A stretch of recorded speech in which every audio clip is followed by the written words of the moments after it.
Exercice 1, l'exercice 2, la 1-phénylpropanone, donc c'est une cétone, peut être obtenue par l'action de réactif de Grignard sur la benzonitrile, suivie de l'hydrolyse au milieu acide, selon la réaction suivante.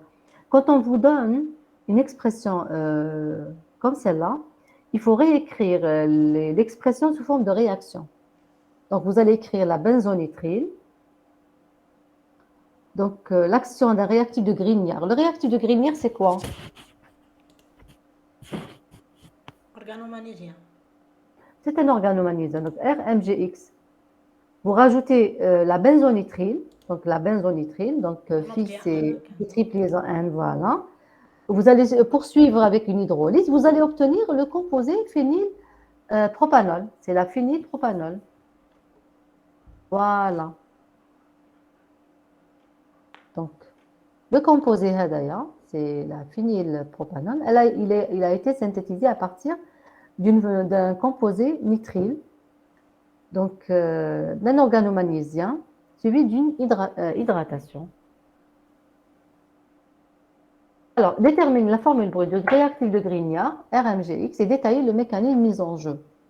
Alors, d'après vous, quel est le réactif de Grignard utilisé préalablement? C2H5Mg. Voilà, déjà, il apparaît sur le composé final. Donc, c'est le C2H5, d'accord? Donc, le R c'est le C2H5, d'accord? Un moment, je vais brancher mon micro, il va s'éteindre. Un moment, je vais le brancher.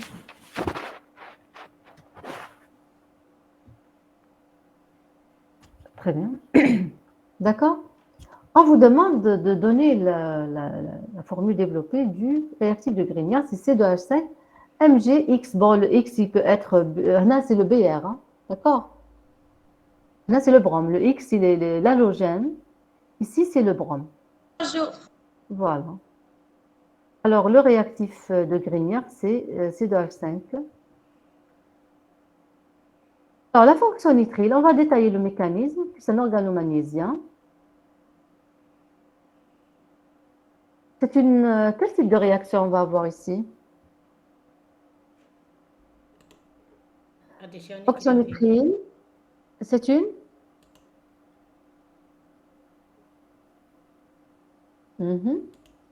RMGX et fonction nitrile. Nous allons avoir quel type de réaction? Addition nucléophile.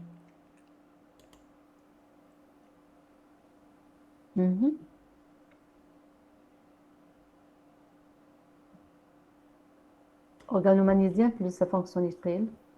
Il vous a donné la réponse, Madame Kodil. Ah, j'ai pas entendu.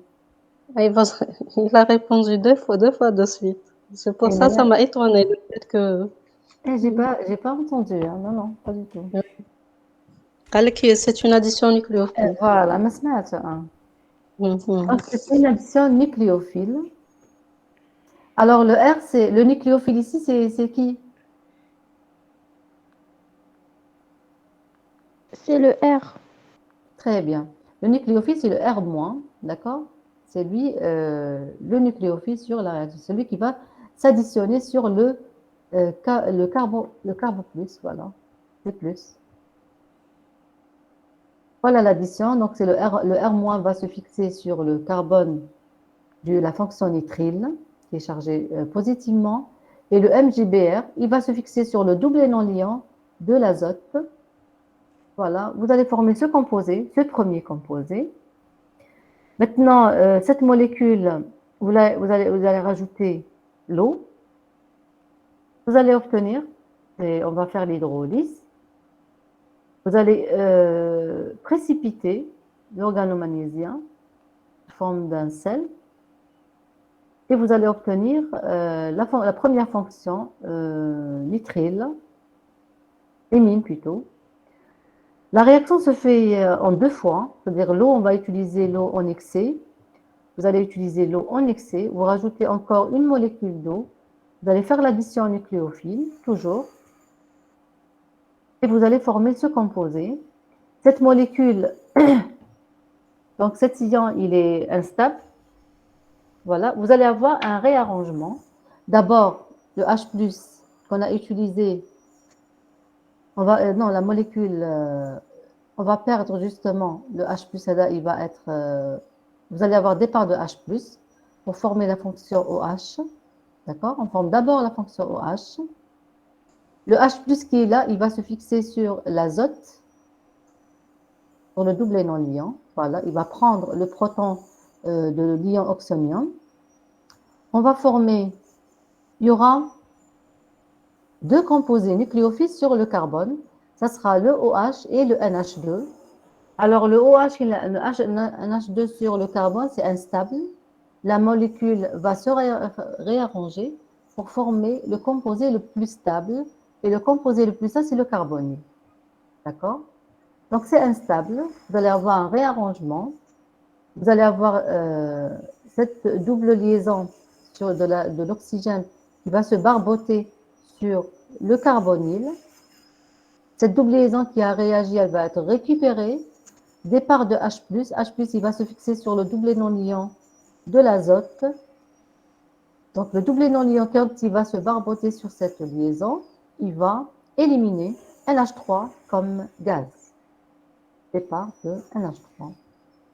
Et former une cétone. On forme la fonction cétone. Maintenant, si on compare par analogie, si on compare le composé obtenu avec ce mécanisme avec celui qui a été formé, donc le R, ce n'est autre que le C2H5. Bon, on l'avait déjà prévu au préalable. Donc le R, ce n'est autre que le C2H5. D'accord? Voilà, par analogie, le R, c'est le C2H5. Mais au préalable, vous l'avez quand même imaginé, votre radical. Donc voilà la réaction de transformation de la fonction nitrile en fonction cétone avec augmentation du nombre de carbone de la chaîne. D'accord? Donc non seulement on a transformé la fonction nitrile en fonction cétone, mais avec augmentation de nombre de carbone de la molécule. Voilà, ça c'est la première réaction. Bien sûr, si vous avez trouvé le R, donc vous pouvez déduire le réactif de Grignard demandé au préalable, donc c'est C2H5MgBr.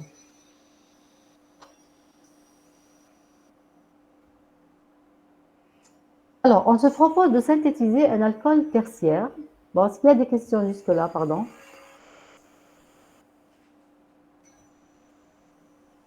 C'est bon? Pour l'addition nucléophile, suivie d'une hydratation.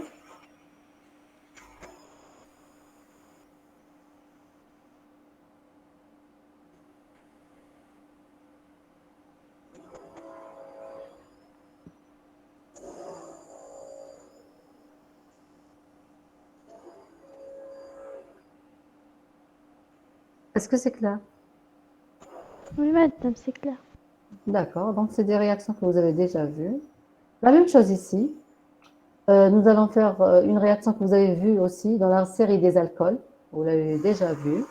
On se propose de synthétiser un alcool tertiaire qui n'est pas optiquement actif par l'action d'une mole de propanoate d'éthyle avec 2 moles de réactif de Grignard suivi par une hydrolyse selon le schéma suivant.